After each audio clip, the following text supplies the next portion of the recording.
Guys, I am K Kumar. Welcome you to Kumar's classes.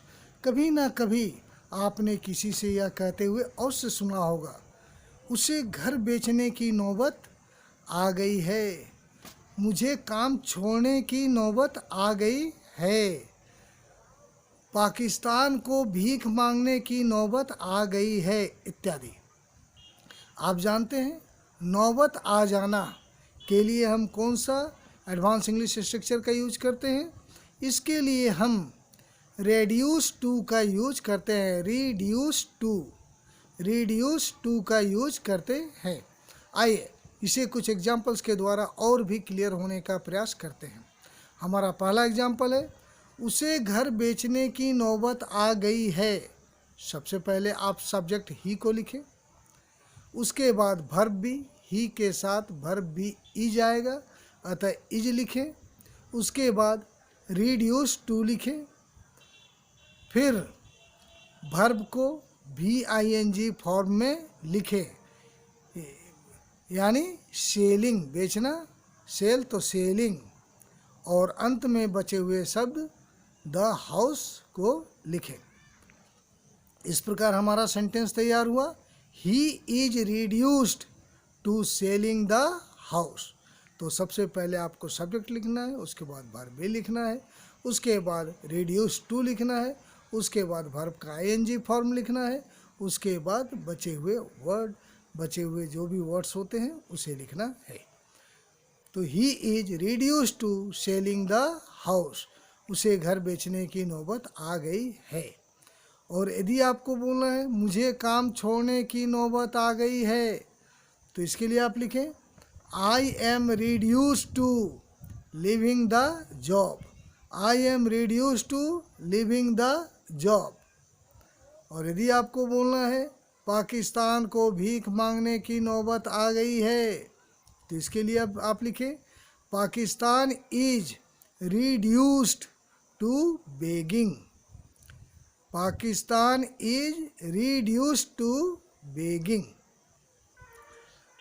और यदि आपको बोलना है उसे अपनी मनमानी करने की नौबत आ गई है, मीन्स ऐसा नौबत आ गया है कि वह मनमानी करे, उसे मनमानी करने की नौबत आ गई है, तो she is reduced to having her own veg.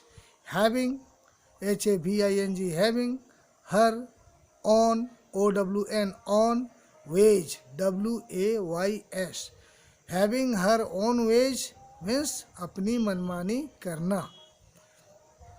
तो इसे हमने कैसे बनाया, उसे अपनी मनमानी करने की नौबत आ गई है, तो she is reduced to having her own ways.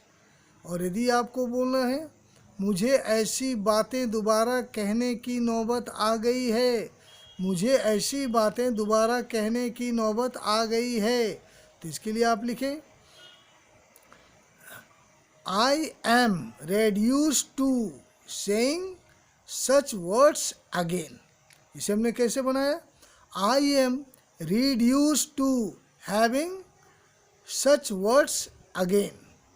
और यदि आपको कहना है क्या तुम्हें पैदल चलने की नौबत आ गई है, तो इसके लिए आप लिखें Are you reduced to walking on foot? Are you reduced to walking on foot? और यदि आपको कहना है तुम्हें नीचे बैठने की नौबत नहीं आई है, तुम्हें नीचे बैठने की नौबत नहीं आई है, तो इसके लिए आप लिखें You are not reduced to sitting on the ground। You are not reduced to sitting on the ground। तो इसे हमने कैसे बनाया, तुम्हें नीचे बैठने की नौबत नहीं आई है, तो You are not reduced to sitting on the ground। आशा है गाइस ये छोटा सा क्लिप आपको पसंद आया होगा और यूजफुल भी रहा होगा, और यूजफुल लगता है तो आप एक लाइक अवश्य दें।